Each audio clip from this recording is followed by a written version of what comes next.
Hi everybody, Jessie here from jessiebanks.com and welcome back to another video. So for today's video, I am going to color up the new Birdie Brown Viking set here with my Copic markers. So here's the stamp set, and I did stamp with the MFT Extreme Black ink. I picked that up at the same time as this stamp set to give it a try because I never find the black ink dark enough, and I'm always re-outlining everything with a black pen once I'm finished. I still did that because it still wasn't black enough because I'm super fussy. I mean, it's super black. There's absolutely nothing wrong with this at all. I've gotten really used to those bold black outlines, and I just can't seem to get away with it. So we're starting off by coloring his skin here, and I'm beginning with E04. I am dropping in shadows on the inside of his legs and underneath of his jacket at this point. Everywhere I'm putting in shadows is usually a drop shadow. It usually means a piece of clothing, or like on his face, his hat or his mustache is in front of his skin, so it creates that little bit of a shadow. So we're dropping that off. I am a day late. I wanted this up yesterday for day 5 of Kathy Rakusen's the daily marker. Well, it's day 6, so it still counts because it's still that time, but I'm gonna get this video up for you guys today. I have to go pick up my son in 45 minutes. Today was a gong show. I was all over the place.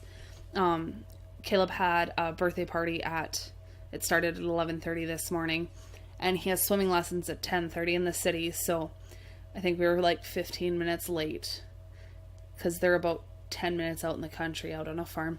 So I had to race around all over the place with him and my niece with me, and getting 2 7-year-olds, almost 8-year-olds to hurry up is impossible. We did breakfast and swimming lessons and grabbed a coffee on the way out of town and cruised out there, and all I heard in the car was, "We're now 3 minutes after the party started. We're now 12 minutes after the party started."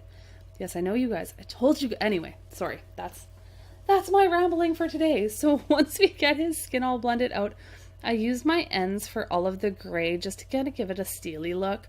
So I'm going to do those pieces on his helmet, those wraps around his horns, the axe here. Now I am leaving that little bit of a white outside of it, not putting the shadow right to the edge of the axe. I just find it helps with making it look as though it's metallic on that. I don't know, I don't do it on anything else in there except for the center circles, but I think it helps give you that feeling that it is metal. I see my hands in the way. These pieces are so small on this image. I really try to, but I can only hold the marker so far sideways and still just use the tip for those tiny little points. So I'm going to carry on now and blend their, oh wow, that got shaky. I must have hit the camera. Blend the rest of that out with N5. There went the cat. If you cannot tell by the thud when he hits the ground, he's slightly overweight. Kind of like myself. We get along great. We're fluffy. Right, kitty? We're fluffy. Anyway, back to where I wasn't.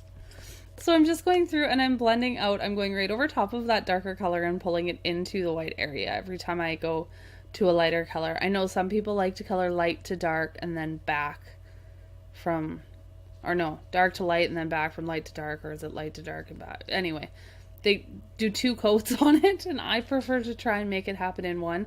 Maybe because I'm lazy, or I don't know. I've done it that way since the start. I've never been one to double blend colors unless I have to. I just don't. I don't know. Personal preference. And like I've said all along, in this video, I am again using Copic Express It blending card. Some people use Nina Solar White. Some people use that cryogen paper. Some people use Hammermill. When you're starting with Copic markers, you need to pick a paper that you're going to be able to get consistently. The Expressive paper is very expensive, but it's what I started with and it's what I've learned with, so it's the only thing I know how to color on that I feel very comfortable with. But as you pick that paper that you're going to color with all the time, it will help you feel confident and learn how that paper works and reacts with your markers and layering markers and different colors and things of that nature. So it's definitely pick a paper that you can get all the time so you can learn on it and master it, and then you'll be away perfectly fine. I mean, everybody does beautiful coloring on whatever paper they choose, but I just find you need to pick one and stick with it. I missed that little rectangle around the handle there, so I'm just going in and adding some shading into that one as well. So we're going to do that. Then I hit the camera again. Oh, we're real professional today, you guys. Now I'm going to use my BG70s.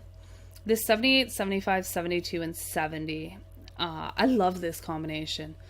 I haven't used it in a very, very long time. I think it's one of the first color sets I chose when I started my Copic collection. And I mean, I think I need less than 100 markers now, and I have them all, so. But I haven't picked it up much lately, and I really, really like it. I enjoyed using it on this. The color tone fit really perfect with him being a Viking and all, you know, big, tough, burly man. So I'm going to do his belts, all of his underclothing, like his shirt or dress thing or whatever you call it, and the inside of his shield with this combination.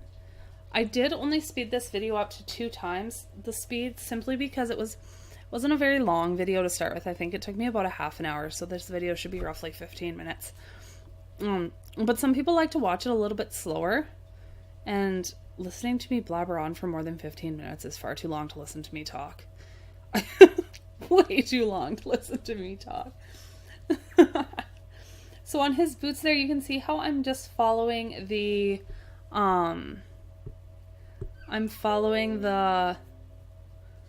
artist drawn lines. Like, she's got those little folds in his socks or boots or whatever they are. So I'm just following those to add those shadings. And again, it's all the dropped shadows. So his beard and his jacket are in front of his coat. His jacket and his shield are in front of that arm of his coat. On the shield, I'm just doing on one side of the lines just to kind of give it a little bit of dimension to it. So I'm just kind of following whatever's... There's something in front of what I'm coloring that would drop a shadow. I'm creating a shadow there. Oh, kitty, just shh. So we're going to carry on doing that and blending it out. Once I get to the end here and I do the E70, once I was going to pull out my next colors, I didn't like the way the final blend was, and I didn't record myself fixing it, but what I did was I took the E70 and 72 and I touched the tips together just to create a smoother transition from that 72 to that 70 and give it not quite so stark of a difference, because I find that that's a rather big leap in their colors. So we're just carrying on, getting that all blended out. Super exciting. I broke 2,000 subscribers. Thank you everybody that subscribed, be it just because you found me or because I asked for a little help getting the hours I need to get watched. We'll get close. I hope I can make it. If not, I'll keep making videos until I get there, hopefully. I'm hoping it won't take me too terribly long, but we'll see what happens, which is wonderful. If you're not a member of my Cards and Color Facebook group, we have tons of fun over there. Everybody posts their projects. You learn lots of super awesome things. We have lots of fantastic sponsors. We just finished up that 1 year anniversary of the group. It's coming close to 2,500 subscribers or 2,500 members, which is super awesome. We did a whole pile of giveaways. We have a great year of sponsorships lined up and discount codes and all sorts of fun things coming your way. So if you're not a member over there, I will put that link in the description box below, along with all the other links, my blog, a link to the stamp set where you can pick it up, because this Viking is absolutely adorable, and MFT and Birdie Bound always rock the releases. They take my money once a month, let's put it that way. So now we're working on his jacket, and I decided to use the E50 line of markers. I just thought it would be a really good color contrast, something nice and warm against that cool teal color, instead of having... I did his beard with cool colors instead. I don't know. It's just what I happen to think would work. I really love the way he turned out. I think he's absolutely adorable. I'll hopefully get this card finished up this weekend so that I can post the card for you all over on my blog in the next day or two. Like I said, that link will be down below, so take a peek over there. There's definitely a ton of cards that you guys don't get to see the coloring for and things of that nature on YouTube that I do put on my blog. So super fun. Now we're going to go into E57. So you can see again where I put my shadows in is where things are folded over. Like where that cuff is on the jacket creates a little bit of a shadow. I did put some underneath of the little ripply things. I don't know what to call those, like on the outside above his shoulders there, where it's got like the same shape as his beard kind of a deal. I put it on the bottom side just to create a little bit more texture to it. Where the belt casts a shadow underneath, where the shield casts a shadow, things like that. So I'm just kind of following what the stamp set leads me to believe is to where the shadows would be. I don't really focus on a light source. I know lots of people like to focus on the light source. I don't. I could. I used to.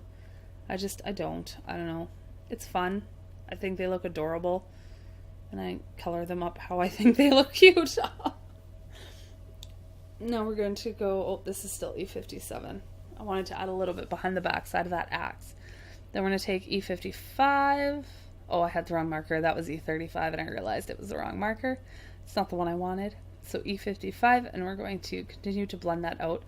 I am going over top of those darker colors as I pull it into the white area, simply to help them blend together so I don't end up with funny lines. I know the blending on this one isn't perfect. It just wouldn't do what I wanted it to do. I might have been too slow, that the color had started to dry or something like that. I'm not 100% sure, but I'm still super happy with it in the end. Super fun. I think this guy's so cute.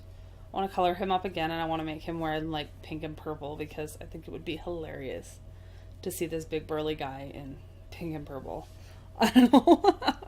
Now that there's nothing wrong with men wearing pink and purple, do not take that the wrong way. He's just a Viking, and when you see pictures of Vikings and what Vikings were like and this, that, and the other, it's not something that would be typically expected.